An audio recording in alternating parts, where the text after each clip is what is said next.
Boa noite a todos. É com muita alegria, é com muita felicidade que estamos a mais uma quinta-feira de estudo desse livro tão maravilhoso, Entre a Terra e o Céu. Ele que é a sétima obra dessa coletânea do nosso querido Chico Xavier, pelo nosso irmão André Luiz.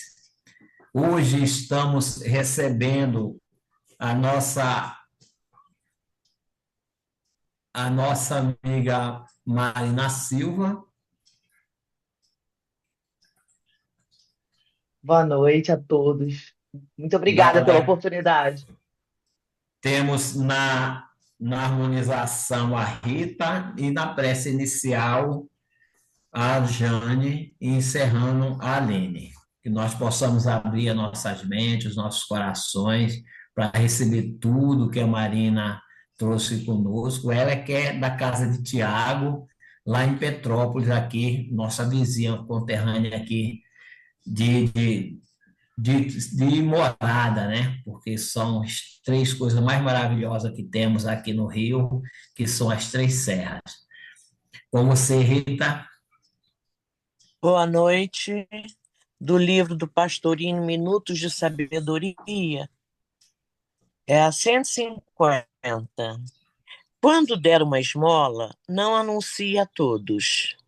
Não saiba a sua mão direita o que faz a esquerda. Ajude sem alarde, para não humilhar aquele a quem sua generosidade ajudou. Respeite o próximo e ajude sempre, mas em silêncio, porque o Pai não vê no segredo o re... porque o Pai que vê no segredo o recompensará muito mais do que o reconhecimento público que tiver em seus atos. Que assim seja. Graças a Deus.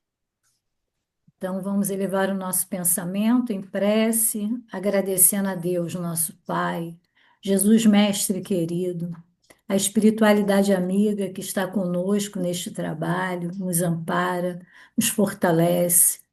Agradecer a oportunidade do estudo desta noite, pedindo por nossa irmã Marina que seja envolvida e intuída por seus mentores espirituais, para que ela traga para nós o fruto do seu estudo e que nós possamos absorver esses ensinamentos trazidos por ela e que possamos utilizá-los sempre no nosso dia a dia, mas principalmente buscando entender cada vez mais e mais os ensinamentos dessa doutrina que são tão importantes para a nossa evolução, não apenas como seres que estamos aqui neste momento encarnados, mas como espírito eternos que somos.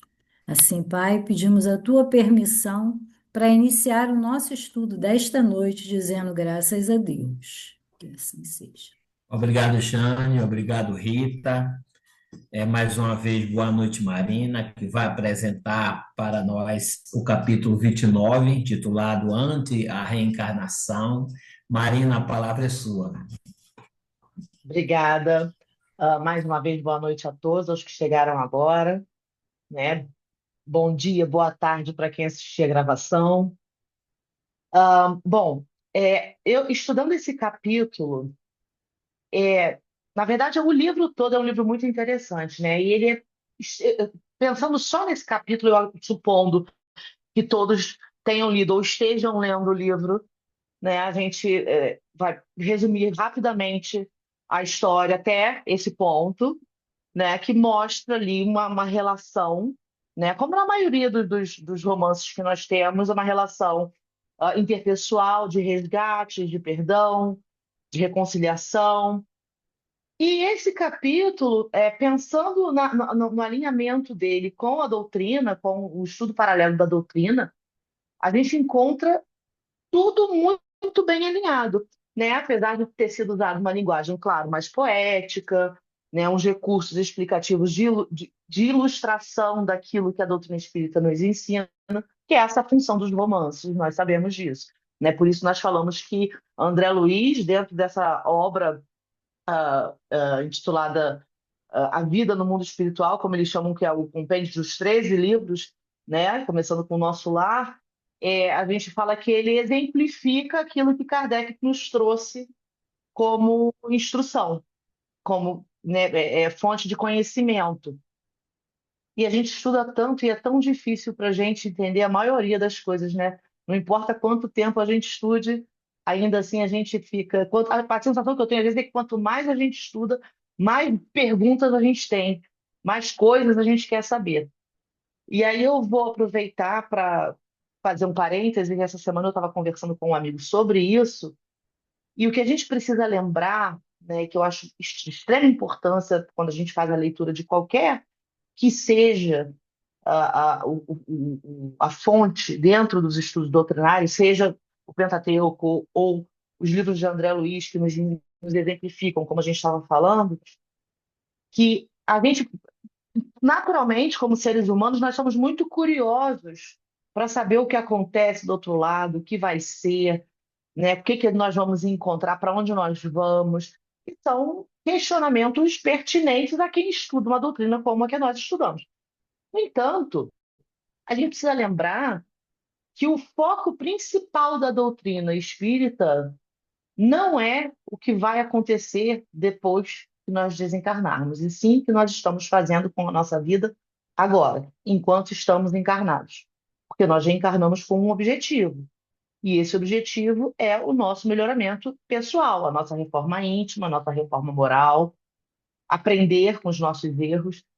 E então, nós precisamos muitas vezes pegar essas coisas que a gente lê e interpretar de forma que nós consigamos trazer isso como lição para o que nós fazemos da nossa vida atual, que é a que nós estamos vivendo e é aquela que nós podemos usar como recurso de modificação e de melhoramento. Bom, nesse capítulo especificamente, é muito interessante porque o André Luiz ele nos traz uma exemplificação do que Kardec nos explica em vários pontos do Pentateuco, que é o processo reencarnatório, né? Que até então nós estávamos vendo todas as relações, né, de pendências a serem resolvidas, de vidas passadas, como é que elas se entrelaçam, o reencontro desses espíritos numa nova reencarnação, e nesse capítulo especificamente a gente fala da reencarnação em si, que é uma pergunta que a gente faz e é um tema extremamente difícil porque envolve biologia, envolve muita ciência, né? Ciência no sentido que a gente conhece, no senso comum da palavra.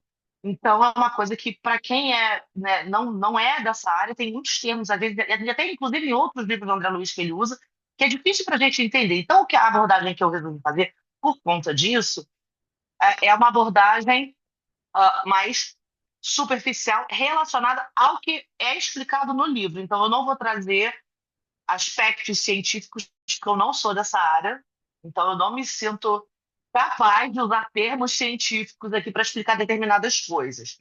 Mas a gente estudando consegue entender outras coisas, inclusive com exemplos do livro. Por exemplo, eu estou olhando para o lado aqui que eu tenho uma colinha aqui na minha outra tela, tá? Para eu não me perder no assunto.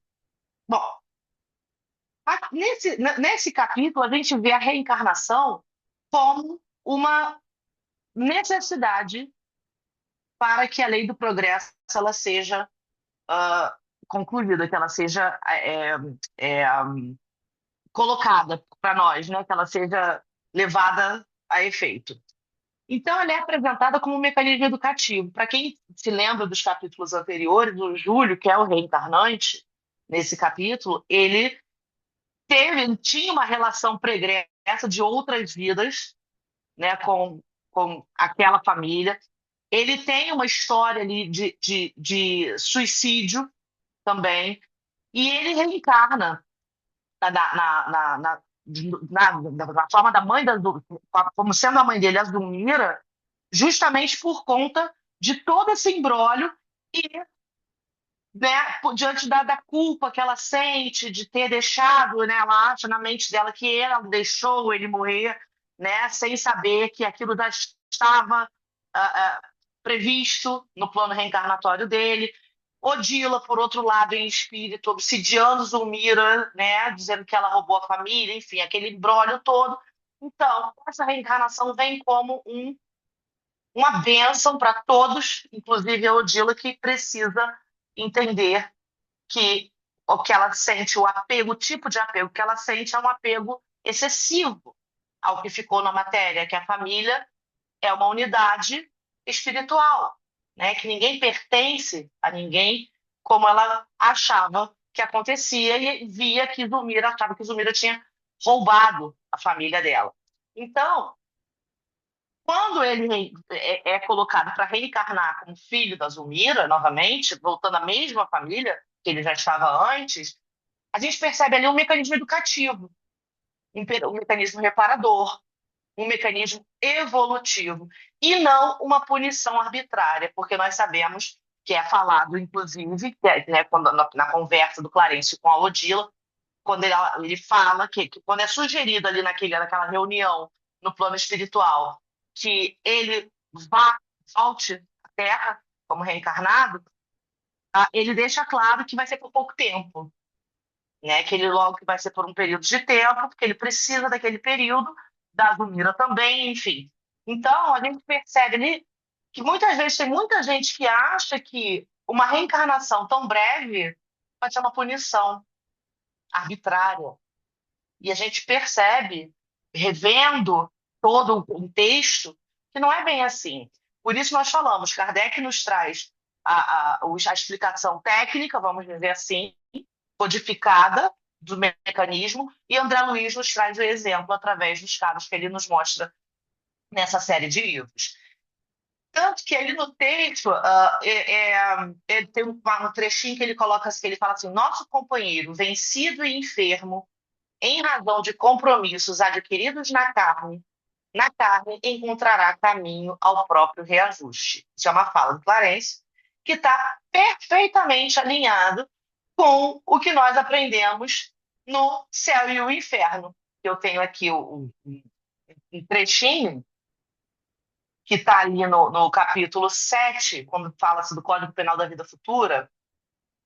No item número 9, diz o seguinte: toda falta cometida, todo mal realizado, e aí eu estou lendo do próprio, direto do Céu e o Inferno.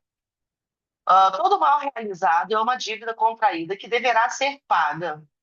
Se não for em uma existência, tê-lo-á na seguinte ou seguintes, porque todas as existências são solidárias entre si. Aquele que se quita numa existência não terá necessidade de pagar segunda vez. São palavras, né, diretamente do livro Céu e o Inferno.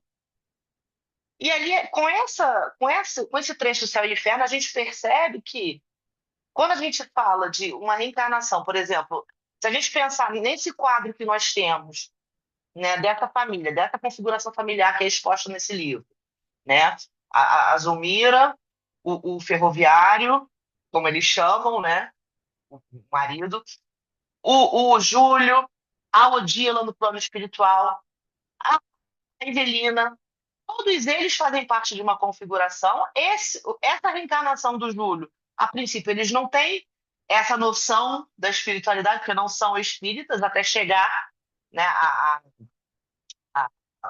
oh meu Deus, me fugiu o nome dela agora, a esposa do Mário. Enfim, daqui a pouco eu leio. Antonina.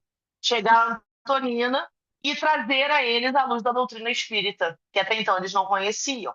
Então, eles não têm muita noção desse mecanismo, apesar de terem sensações, porque são o tempo todo levados ao plano espiritual, em desdobramento, conversam, são inspirados a pensar dessa ou daquela forma, a querer isso ou aquilo. Né? Nós percebemos também os fluidos, as trocas de fluidos efetuadas pelos espíritos que estão ali em socorro daquela família, de uma forma a ajudar essa harmonização, porque vê-se ali uma intenção real de se melhorarem. Então, quando há essa intenção, obviamente os espíritos benfeitores vêm a nosso socorro, porque percebem que nós queremos, então nós vamos ter essa ajuda. E aí, essa reencarnação vai acontecer por um breve período de tempo. E se a gente for pensar nessa dinâmica da reencarnação, a gente percebe que a Zulmira sentia, né, até pouco tempo, uma culpa enorme que sugava as energias dela, a ponto dela ficar acamada, ficar enferma, com remorso do que tinha acontecido numa viagem à praia. E aí ela, tanto que quando a gente, quem já leu o livro todo aqui, só para eu saber se eu vou dar algum spoiler ou não. Todo mundo já leu o livro todo? Ou estão lendo conforme vão estudando? Posso falar? Pode. Então, então tá bom. Bom, nós percebemos que após a desencarnação do Júlio, ainda muito pequeno, ela vê aquilo como um castigo para ela, pelo que ela tinha sentido por até então o Júlio da outra esposa, né, da primeira esposa, sem saber que era o mesmo espírito que estava ali. Porque ela não tem ideia dessa situação e dessa necessidade que ele tinha. Muito bem. Então, essa é a configuração que nós temos falando em relação penas futuras ou a essa movimentação que a espiritualidade faz para nos colocar junto com aqueles com quem precisamos conviver por alguma razão, qualquer razão que seja, mesmo por afinidade, né? A gente tem ali o papel da Evelina, que é um espírito afim, tanto da Odila quanto depois da meu Deus, Antonina, de novo, eu escuto o nome, né? Da Antonina, que se dão muito bem logo à primeira vista, a gente percebe que tem um ponto ali de afinidade com o pai, com o irmão, né? Porque esse equilíbrio também é necessário. A gente não pode ter só uma família vivendo em pé de guerra. Então, tem toda essa configuração. Quando a gente fala no processo reencarnatório, que é a explicação que o Clarencio traz para nós, nesse livro que o André Luiz nos traz através do Clarencio, a gente percebe a reencarnação, assim como a desencarnação, como processos biológicos e espirituais necessários ao espírito, tanto ao reencarnante, quanto ao espírito que recebe como genitor, e ao mesmo tempo ele fala também do desencarnante comparando com a reencarnação. Então, ambos envolvem processos de decomposição, no caso da desencarnação, e de recomposição, no caso da reencarnação. Então, um libera, devolve a gente, vamos dizer assim, o corpo de carne para a natureza, e o outro nos restringe ao corpo de carne. Então, o Clarencio fala do perispírito num processo, né, falando de forma leiga, né, por isso que eu disse que eu não era da ciência, num processo de redução, ele fala de comprimir as moléculas de modo que consiga se ligar ao útero materno. Então, existe toda uma contração fluídica que acontece para que aquele espírito possa se acoplar o perispírito ao perispírito materno e assim haver essa troca de fluido necessária. Né? Inclusive, ele usa a metáfora do pêssego para falar disso. Eu não sei se vocês lembram, mas eu coloquei aqui. Aí ele fala o seguinte: ele fala assim, pense num pêssego, né, que cada árvore fica ali apodrece no chão. Então ele fala, o fruto se decompõe, devolve a matéria ao solo, comparando com um corpo de carne, né? Mas o princípio organizador, né, a semente, né, o embrião, ele permanece e dá origem a um novo pessegueiro.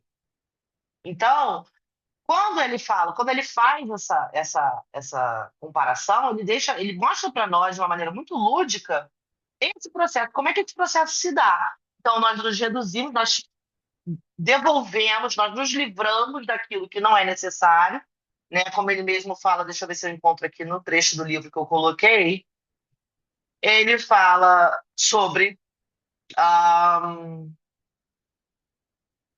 os princípios organogênicos essenciais, eles são reduzidos para que. Isso está no capítulo 29, tá?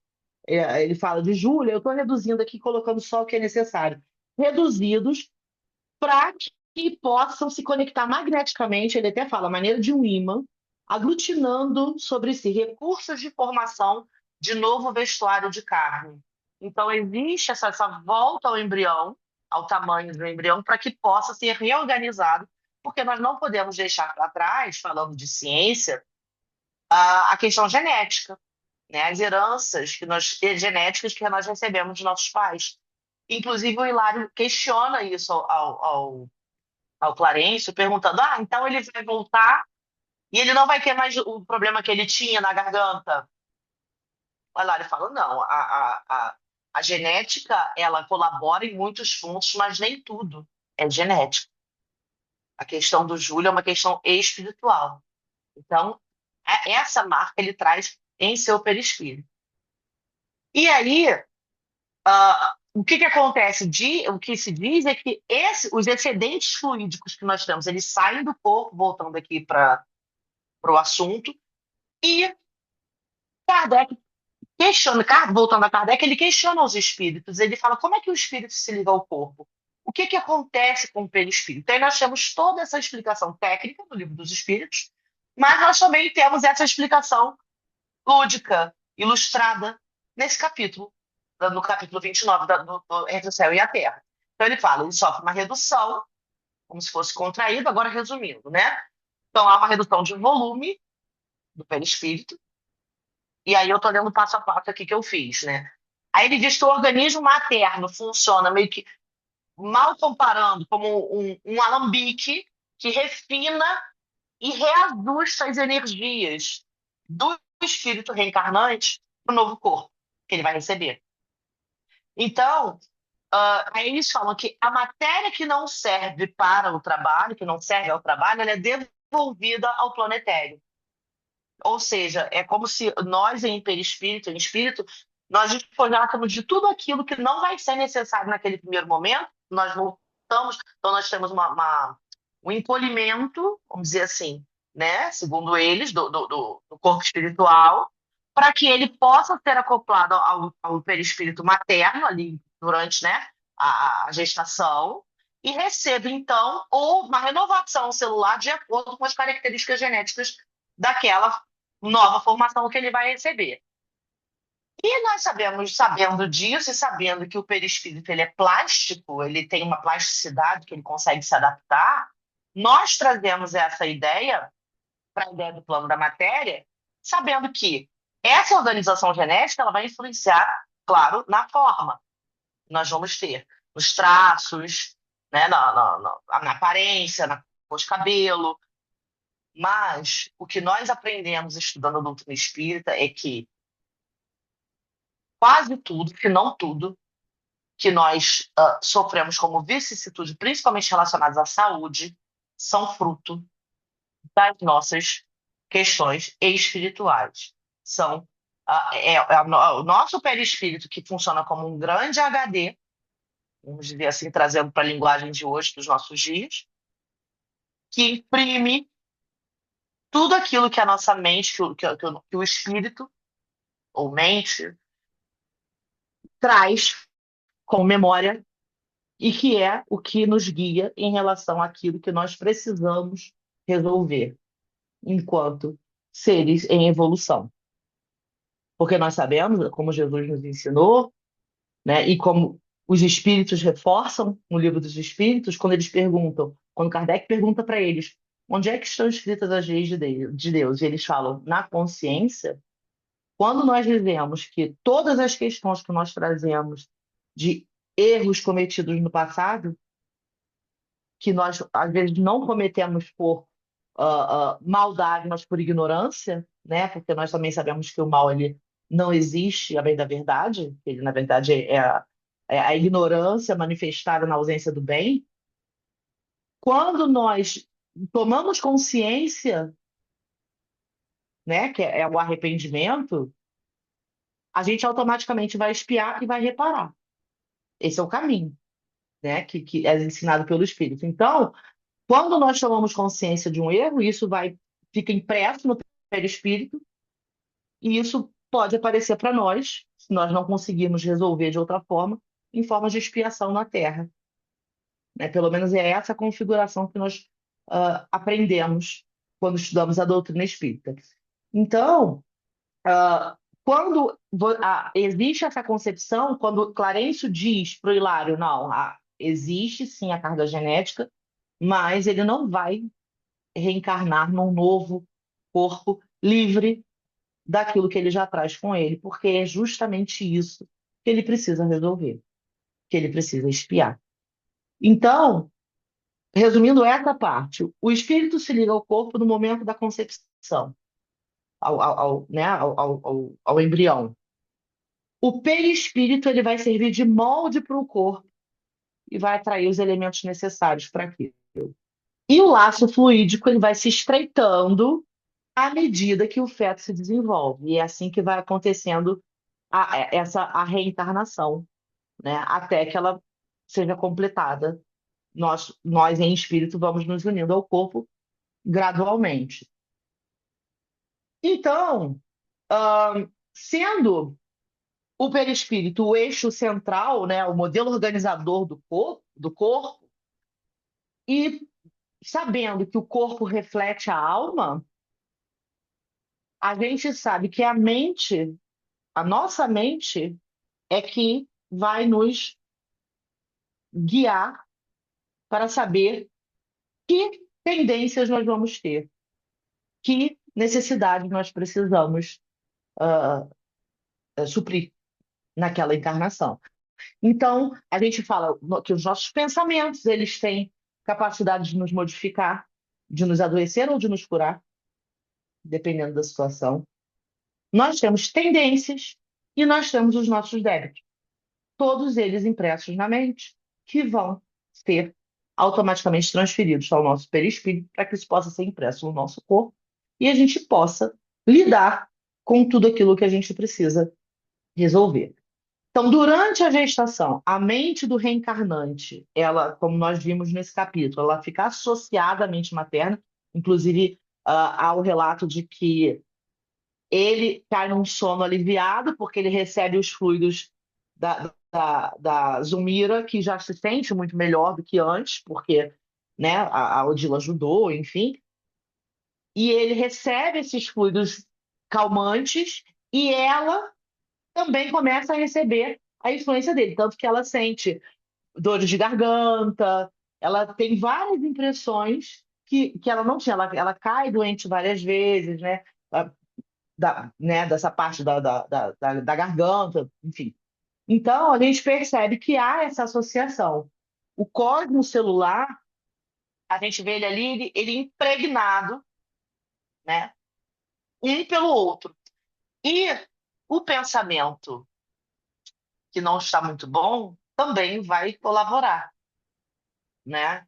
E nós ouvimos falar quantas vezes de mães e pais, até no próprio relato, o Clarencio fala sobre isso, que sofrem quando, por exemplo, vão receber como filhos espíritos que são verdadeiros antagonistas nas vidas passadas.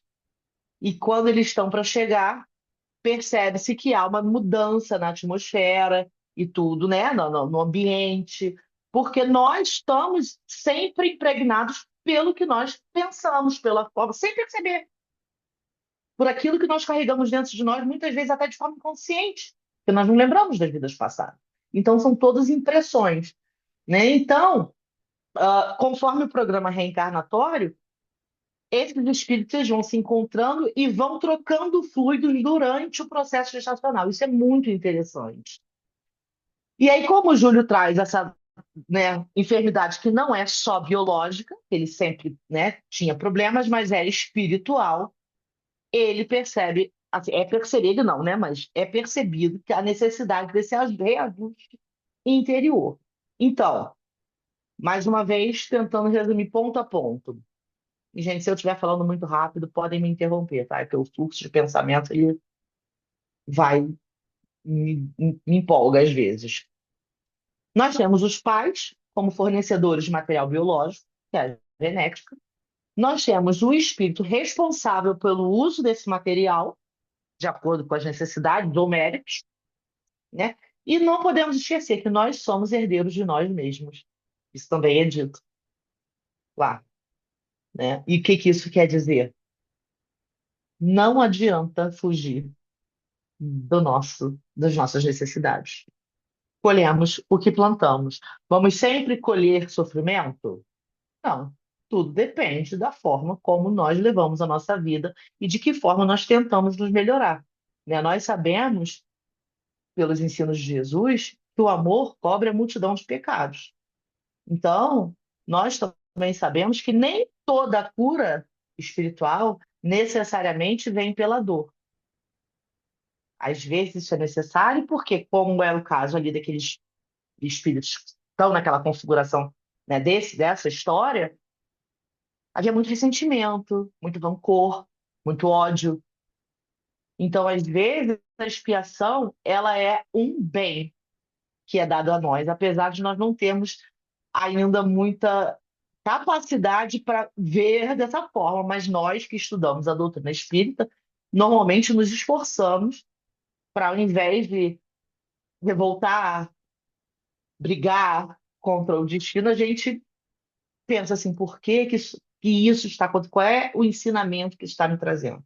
Por que será que isso está acontecendo comigo? Eu tenho um motivo, eu posso até não lembrar dele, mas ele existe. Então, quando a gente estuda e começa a ter uma noção um pouco mais ampla da espiritualidade, de como funcionam esses mecanismos, apesar de não haver receita de bolo, nós conseguimos ter uma ideia um pouco mais abrangente e mais confortadora de que o sofrimento que chega até nós não chegou por acaso.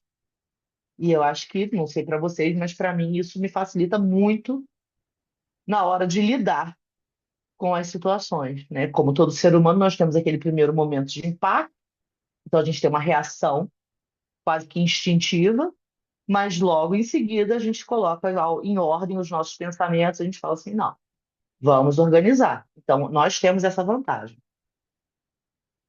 Bom, então a gente sabe que, né, quando a gente pensa numa doença congênita, sob a ótica espírita, a gente não pode pensar em fatalismo, nem em revolta. E a gente precisa lembrar que existe um histórico espiritual que está em andamento. Por acaso, essa semana, nada é por acaso, né? Mas essa segunda-feira eu falei no GCAT, na casa onde eu trabalho, e a gente estava falando sobre curas espirituais, né? Sobre quem recebe essas curas, né? Por que que uns conseguem, outros não. E está tudo relacionado. Nós temos um histórico e nós temos, e nenhum outro espírito, nenhum médium, por mais poderoso que seja em relação à cura, tem o direito de a autoridade para nos tirar a chance da nossa expiação e melhora. Então, nem sempre isso é uma punição, muitas vezes é uma bênção disfarçada, e a gente é que não percebe. Bom, como é que a gente consegue converger tudo isso com o que a gente aprende com Allan Kardec? Vamos lá.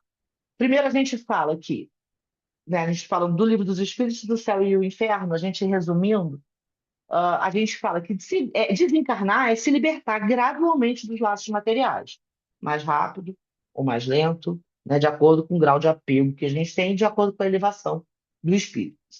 Reencarnar é um processo de limitação temporária, que é aceito, né, ou imposto, dependendo da situação em que nós estamos. Né? Por exemplo, a gente pode ver no caso do Júlio, que foi uma coisa meio que imposta, porque ele não estava em condições de escolher. Né? Ele não decidiu nada, decidiram por ele. E sabendo que seria uma coisa boa, como foi. Né? Então, isso acontece em função das necessidades evolutivas que às vezes nós mesmos não temos capacidade para discernir. É como um pai que está educando um filho. Você tem uma criança de 2, 3 anos que não tem discernimento do que é melhor ou pior para ele. Então, o que que nós fazemos? Nós orientamos e nós falamos, não, você vai fazer dessa forma, porque eu sei que assim é melhor. Né? Por exemplo, tem que tomar banho, sim. Nem toda criança quer, mas a gente obriga. Por quê? Porque ela não tem discernimento para entender que aquilo é uma necessidade, que faz parte da vida. Então, a gente está ali para impor. Pode espernear, pode brigar, porque a gente fala, no futuro, vai agradecer. Então, se a gente comparar, né, a vida que nós levamos, a nossa vida cotidiana, a gente consegue aprender muito sobre a forma como nós somos guiados pela espiritualidade, pela divindade. Porque nós somos crianças em processo educativo.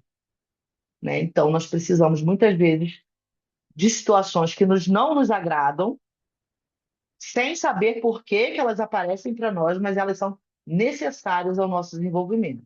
E estudando, a gente sabe, bom, eu não sei o que está acontecendo, não, mas eu vou aceitar porque eu tenho certeza que quem está tomando conta disso tudo sabe melhor do que eu o que é melhor para mim. Que afinal de contas eu não me lembro do meu passado e ainda bem, né? Então a gente pensa nisso, que a reencarnação como um caráter educativo e inevitável desses ciclos. Como lei universal, e aí já partindo para, né, concluir a última parte, falando ainda da reencarnação, ah, ela é uma lei que ela não é só humana. A gente vem evoluindo desde que nós fomos criados simples e ignorantes, né? Antes disso, né, nós começamos, como a gente sabe, que, né, tem até aquela máxima que nós passamos por todos os reinos. Não sabemos de que forma, como isso se dá, né? Isso é um mistério até para espíritos bem mais evoluídos que nós, mas nós sabemos que existe uma explicação, só não temos ainda capacidade para entender. Então, eu prefiro confiar em quem me diz que existe a explicação, né? O que que eles falam?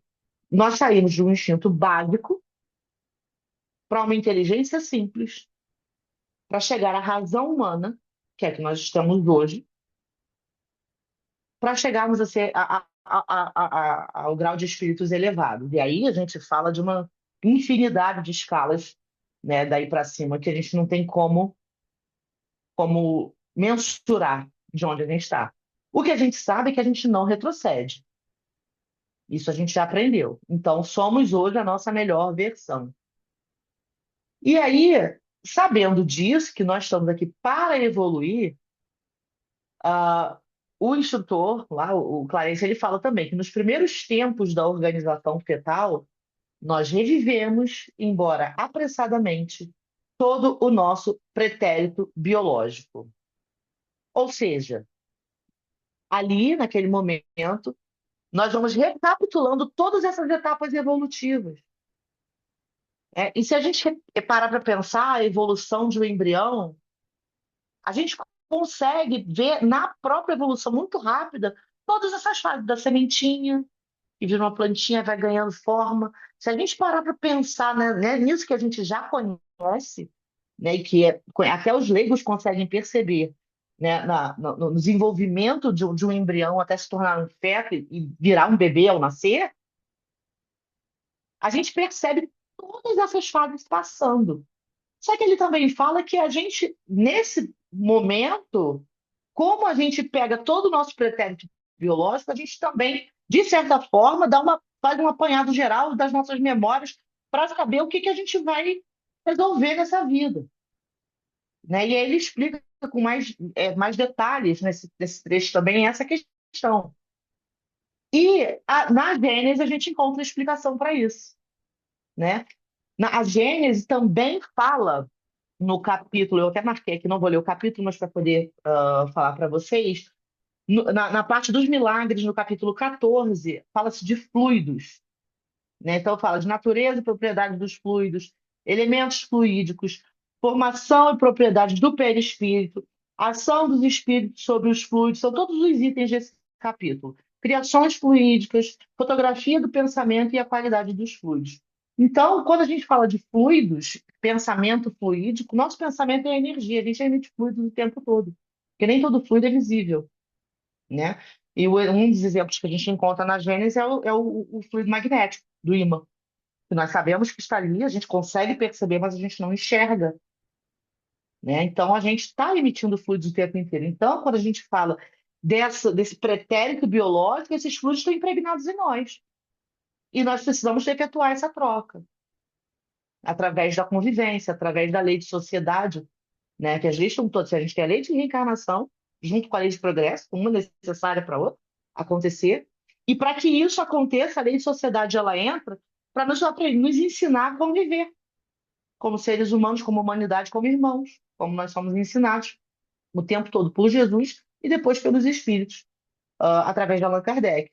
Então, o espírito ele se serve desse mecanismo biológico que recapitula essas formas anteriores, estaciona aqui, ó, na forma mais elevada que ele já encontrou. A gente vai lá, busca nas nossas fontes, no nosso HD, tudo que a gente já conhece, tudo que a gente já viveu, e a gente está aqui nessa forma. A gente estaciona nessa forma e renasce aqui, para a partir desse ponto, em tese, evoluir um pouco mais.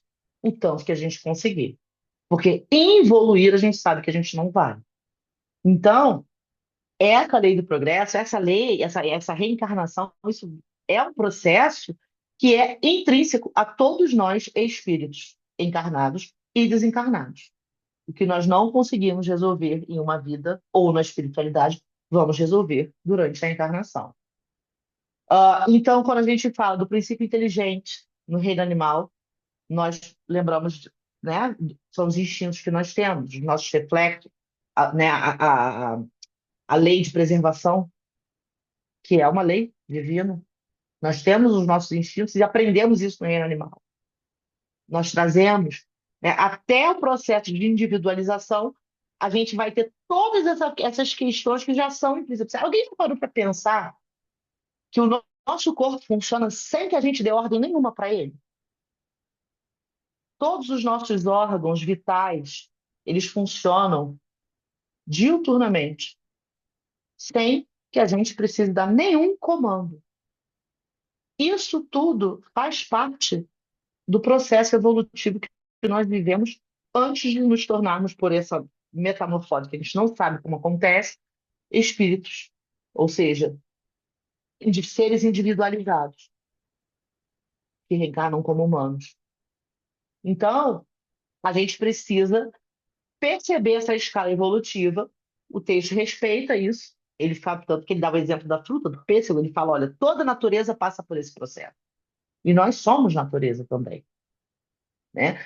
E, uh, finalizando aqui o nosso assunto, né, porque eu estou vendo que falta só um pouquinho, nós temos a hereditariedade versus a lei espiritual, que o Hilário pergunta, né, que foi o que eu falei antes, né, eu dei um spoiler do que eu ia falar, que ele fala assim, se Júlio está se desfazendo do perispírito doente, essa é a pergunta do Hilário, renascerá sem doença, sem a doença? E o Clarencio responde para ele, dizendo que a hereditariedade física existe, mas é limitada. Os pais fornecem os recursos biológicos dentro das possibilidades do corpo que eles podem transmitir. Mas a famosa, né, menção que ele faz, o espírito, antes de tudo, é herdeiro de si mesmo. Então, ele vai renascer porque a causa é espiritual e não apenas genética. A mente enferma, e aí a relação mente, perispírito e corpo, que a gente estava falando um tempo atrás. A mente enferma dele é que vai impregnar o cosmos celular do novo organismo. Ou seja, ele vai renascer ainda com aquela questão que ele precisa resolver. Então, nós sabemos que, dentro de uma convergência com os estudos de Kardec, né, dentro do Livro dos Espíritos, que as predisposições, desculpe, moral, elas vêm do espírito. A nossa moral, ela não é matéria, ela é espiritual, tanto que nós temos a evolução moral para dar conta. As predisposições físicas podem estar relacionadas à hereditariedade material e à ação do perispírito sobre o corpo. Aí é conforme os nossos débitos, as necessidades, os méritos, as provas que nós precisamos encarar. E essa hereditariedade, ela não é força absoluta, ela é um mecanismo parcial para nos dar as condições necessárias para viver aqui. Então, a gente tem essa relação resumida, né? Você tem o espírito que causa, né, alguma coisa e o corpo que é o efeito, é o condicionado, é o canal de manifestação daquilo que o nosso perispírito traz e imprinta no nosso corpo. Então, no final, né, Clarencio vai sintetizar tudo dizendo o seguinte, aspas do Clarencio: na mente reside o comando, a consciência trata o destino, o corpo reflete a alma. Toda agregação de matéria obedece a impulsos do espírito. Nossos pensamentos fabricam as formas de que nos utilizamos na vida. Então, isso é um grande resumo de tudo isso que a gente está falando, né? Que, no final das contas, a nossa mente e aquilo que nós trazemos é o que vai nos pautar a encarnação que nós estamos vivendo. Então, claro que há exceções, né?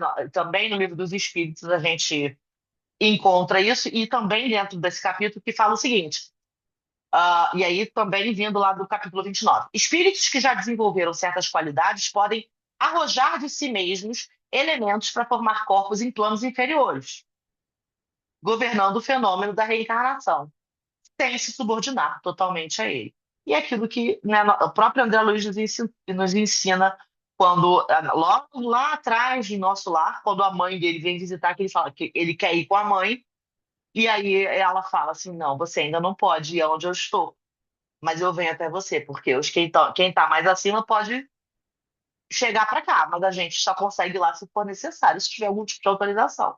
O contrário, não. É mais ou menos isso. É mais ou menos a mesma coisa. Então, hoje, qual é a exceção aqui? Nós, espíritos em aperfeiçoamento, né? Porque eu aprendi, inclusive, com a minha amiga Andréia, que a palavra imperfeita é muito pesada.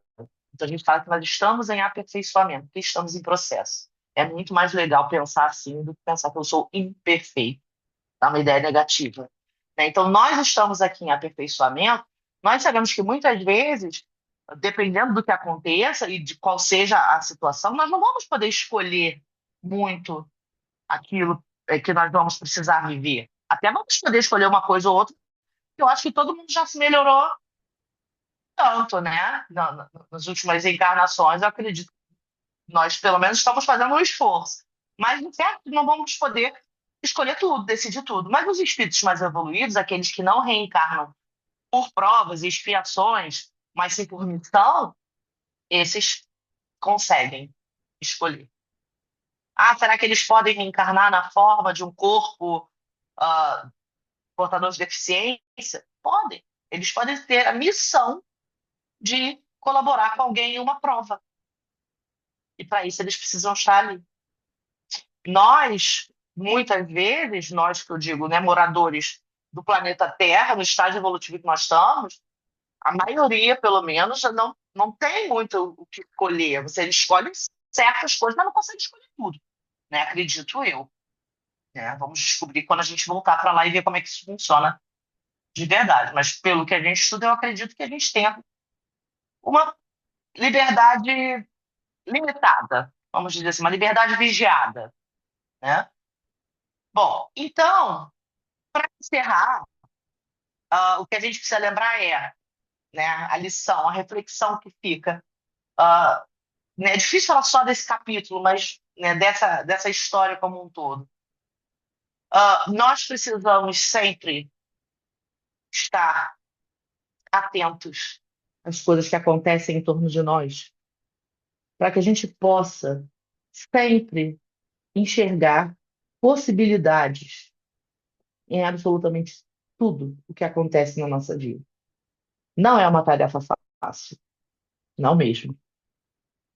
Mas nós que buscamos a melhoria, a reforma íntima, né, e fazemos os esforços para domar as nossas más inclinações, nós podemos e devemos estar atentos para que a gente possa enxergar a oportunidade em tudo aquilo que já for permitido a nós ver com os olhos de ver.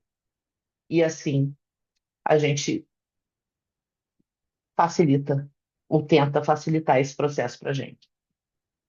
Bom, é isso. Fico aberta agora a comentários, críticas, enfim. Primeiramente, obrigado por tudo que você trouxe para dividir conosco. E temos ainda 11 minutos, né, como a Marina colocou, aquele que desejar abrir para fazer alguma pergunta ou alguma colocação, temos tempo ainda, tá bom? Fique à vontade. Colocação, Aí. crítica, contraponto, por que não? Pois não, Luiz. Você tá mudo, você tá no mudo. Está ouvindo agora? Sim. Sim. Primeiro, parabéns, né, pela sua exposição. Foi as interpretações foram muito boas. O que eu destaquei é quando o Clarence ele afirma que na mente reside o comando. Tem muitas pessoas que se preocupam com o ato em si e não com o que pensa. Nós temos que nos preocupar, né, com o que a gente pensa, porque isso gera consequências para o próprio organismo e para a nossa vida. A gente acaba construindo o nosso futuro. Então, eu gostei muito dessa parte. Nós somos herdeiros de nós mesmos. Pensamento é força criadora, né? A gente aprende isso. Né? É isso. Aí eu só queria dizer, tudo foi muito bom, né? Você não tem muito o que se alterar, porque você explicou muito bem. Mas eu só queria Ah, destacar imagina. essa parte aí que eu acho assim, importante. A gente molda. A nossa saúde depende do que a gente está pensando. E a nosso futuro, em termos de reencarnação, também. É por aí. É por aí. Muito obrigado, viu? Imagina, obrigada a você, Aí, Francisco. Marina, fazendo cor aí com o Fernando, com o Luiz Francisco também. Gratidão aí pela sua linda explanação, cheia de conteúdos, de reflexões, né? Esse capítulo que você abordou, né? Um capítulo, acho que é mais técnico, né? Falando umas coisas mais técnicas, né? Diferente dos outros que a gente está até então vendo. Mas, conforme falou, eu aqui separei vários tópicos, né? Você fez a abordagem maravilhosa. Mas uma coisa que eu Graças a Deus. sublinhei e circulei foi uma observação, né, do André Luiz, que ele diz, né? É, a maneira simples, falando como Clarence colocou, né? Tudo aquilo, você a maneira simples. Gente, que simplicidade é essa? Eu achei tão Tem nada de simples. Se não fosse você facilitando a vida da gente, tipo assim, gente, maneira simples, Não olha, tem eu nada de ficaria simples, boiando, não. né? Mas você fez esse cruzamento, né, com esse capítulo, com as obras básicas, foi excelente. Obrigado, tá, Marina? Bom, graças a Deus. Obrigada a você. Parabéns, Marina, foi maravilhoso mesmo. Eu Obrigada, acho que Yara. isso que você disse, Francisco, ah, parece que Deus arruma tudo direitinho, né? Tinha que ser a Marina apresentar esse capítulo e trazer esse estudo tão bem costurado, tão bem, né? Para muita coisa que a gente fica assim, mas espera aí, o que que é isso, né? Vamos... Aí a Marina veio, maravilhoso, Marina. Hum. Ai, que Muito bom. bom. Fico feliz. Eu vou confessar que eu estava bem preocupada, porque é um tema que é bem difícil. E não é, eu não É. sou eu sou professora de humanas, né? Então, Hum, não, é mas aí, olha, foi maravilhoso. E bom, aí a graças a questão Deus. que você falou, nós somos os responsáveis por nós mesmos, né? Nossos pensamentos, pela nossa vida. E aí É, é correr atrás do prejuízo que nós fizemos lá em outras instâncias. pois é. E não é nada fácil, né? Não é? Obrigada, Marina. Imagina, obrigada a você. Mais alguém? Tem você, Fernandinho. Não, a Marina colocou tudo, né? Porque eu também foquei ali na lei de hereditariedade, né? Que nós ficamos aqui presos no corpo físico, sempre culpando as nossas dores, terceirizando a figura dos pais, né? Ah, isso eu herdei do meu pai, herdei do meu bisavô, e aí fica bem claro que essa lei vai por terra, né? Isso aí nós trazemos, nós vamos herdar do psiquismo dos nossos pais aquilo que a Marina falou, a afeição, uma parte, mas o psiquismo está toda aquela dívida pretérita que nós deixamos para trás. Então não é nada do meu pai, né? Senão a gente vai cair numa lei antiga, lá da época de Moisés, né? que a gente está É, pagando as dívidas pelos erros dos nossos antepassados. E não é, nós trazemos conosco tudo aquilo que nós plantamos, para que, à medida em que nós localizamos nosso pensamento e nossa atitude, vamos abrindo aquelas caixinhas. É dali que brota as doenças, as enfermidades, e o corpo, como a Marina colocou, é o filtro, vai apresentando lá no corpo em virtude dos ressentimentos, das mágoas, da raiva que nós temos embutida em nós, que despejamos sempre nos outros, e isso aí tudo descarrega no corpo, né? Que o corpo é o elemento filtrante do espírito. Mas muito exatamente. bem, Mas Marina. interessante. Desculpa te É interromper. muito. Não, pode falar. Eu gostei da maneira que você abordou. Que bom, fico feliz, fico muito feliz. Bem, feliz e aliviada. A gente fica preocupado se a gente vai conseguir colocar de uma maneira que seja clara, né? Porque é um tema que é bem complexo, Sim. porque a gente entende, mas a gente não sabe como explicar, né? Então, que bom que deu certo. Mas o que você falou é interessante, que as coisas que nós herdamos dos nossos antepassados, pode ser, porque pode ser que o seu antepassado seja você. Já pensou nisso? Então, Sim. pode ser que sim, né? Nossa! Eu, eu tenho Mas corroborando com essa questão do Fernando, interessante que um dos parágrafos assim que me chamou realmente muita atenção foi a questão dessa hereditariedade. Quando chega lá no final do parágrafo, que ele começa eu até na hora que a- lendo, eu ia grifando, grifando, grifando, e eu grifei várias vezes o nossas, nossos, nossas, porque são as nossas qualidades boas ou más, são as nossas conquistas, né? Ou débitos na terra que vão emergir dessas experiências anteriores. Então, a responsabilidade é nossa. A gente fica querendo culpar os pais, como o Fernando falou muitas vezes, né? Em tudo que acontece na nossa vida, até nas terapias. Mas, na verdade, são as nossas conquistas ou os nossos deméritos, né, em experiências anteriores. Muito bom a tua exposição, viu, Mariana? Eu gostei muito. Que bom, Agradecendo Jane, muito. obrigada.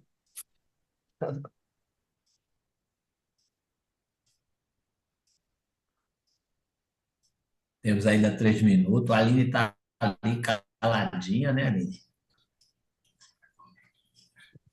Boa Eu gostei noite. também. Boa noite, Muito Aline. Eu obrigado, gostei Maria. também, Foi maravilhoso. Imagina, Aline, Eu posso obrigada. só fazer uma observação aqui bobinha, mas que eu achei interessante. Essa questão da hereditariedade.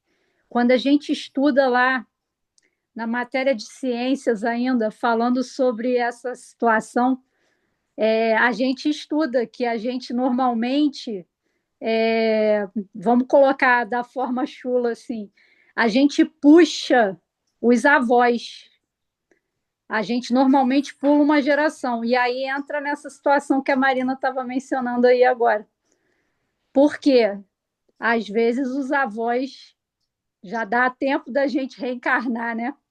Então, às vezes, o avô. Eu já sou a minha avó, que eu não conhecia, o meu avô, né? E assim Exatamente. vai, por Sim. aí que vai. Quer dizer, até nisso tem fundamento, né, para a gente aqui já, né? Para quem quiser abrir os olhos e ver por esse lado, a gente já consegue entender e puxar um fiozinho, né, desse embaralho todo que é essa questão para a gente, né? Muito obrigado, foi maravilhoso. Que bom, obrigada, Aline. Tem 1 minutinho ainda.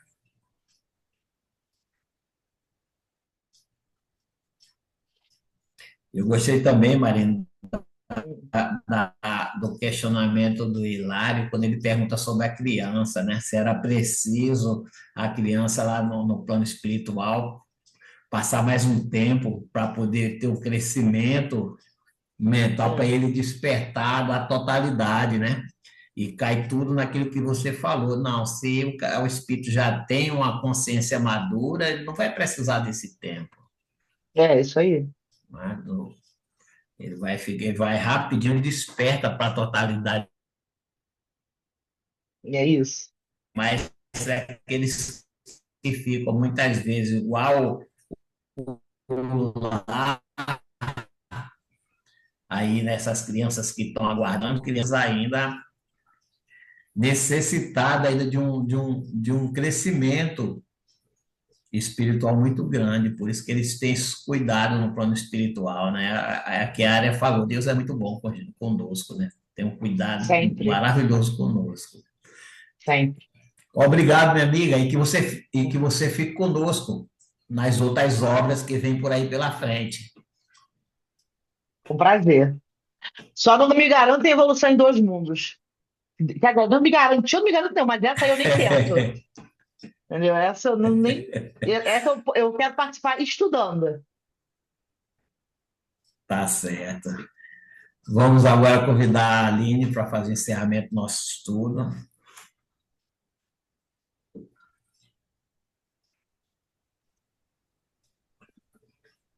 Queridos irmãos, então, continuando nesse clima de união, de amor, de compreensão, vamos agradecer a nosso Pai amado, Deus, Jesus, nosso modelo e mestre, nosso amigo de todas as horas, aos mentores que fazem possível esse nosso grupo de estudos aqui. Agradecemos por mais essa oportunidade de estarmos reunidos em estudo, que, como foi falado hoje pela nossa querida facilitadora, que apresentou tão bem o estudo, que a gente possa ter sabedoria para trabalhar e crescer e evoluir o máximo que a gente puder nessa atual encarnação. Que a gente possa praticar a caridade, que a gente possa compartilhar do amor verdadeiro que o Mestre Jesus nos ensina. Assim, agradecidos e reflexivos, pedimos licença para encerrarmos essa noite de estudos de hoje, dizendo graças a Deus e que assim seja.